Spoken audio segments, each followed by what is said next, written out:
കുട്ടി ആ എന്താ? നിങ്ങൾക്ക് എന്റെ ഫോണിന്റെ പാസ്വേഡ് അറിയോ? എനിക്കെങ്ങനെ നിങ്ങളുടെ ഫോണിന്റെ പാസ്വേഡ് അറിയാ?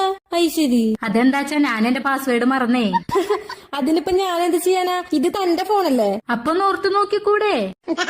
ഞാനെങ്ങനെ ഓർക്കാനാ? ഇത് തന്റെ ഫോണല്ലേ? നിങ്ങൾക്ക് എങ്ങനെ അറിയത് എന്റെ ഫോണാണെന്ന്? തനിക്ക് വല്ല ഭ്രാന്തണ്ടാ? താനല്ലേ ഇപ്പൊ പറഞ്ഞത് തന്റെ ഫോണാന്ന്? എന്ത് പറ്റി? അവള് ഫോണിന്റെ പാസ്വേഡ് ചോദിക്കണു. എന്നാ പറഞ്ഞു കൊടുത്തൂടെ? ഓ, അതിനത് അവളുടെ ഫോണാ. അപ്പൊ നിങ്ങളുടെ ഫോണോ? അതെന്റെ പോക്കറ്റില്. അപ്പൊ അതിന്റെ പാസ്വേഡ് എന്താ? അതെന്തിനാ ഞാൻ നിങ്ങളോട് പറയണേ? എന്നോടല്ല, ആ കുട്ടിയോട് പറ. അവളോട് എന്തിനാ പറയണേ? കാരണം ഞാൻ പാസ്വേഡ് മറന്നില്ലേ. എന്നാ അടിക്ക്.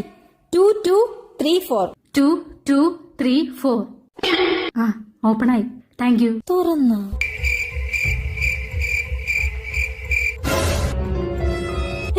അവളുടെ മോഡെന്താ ഇവിടെ?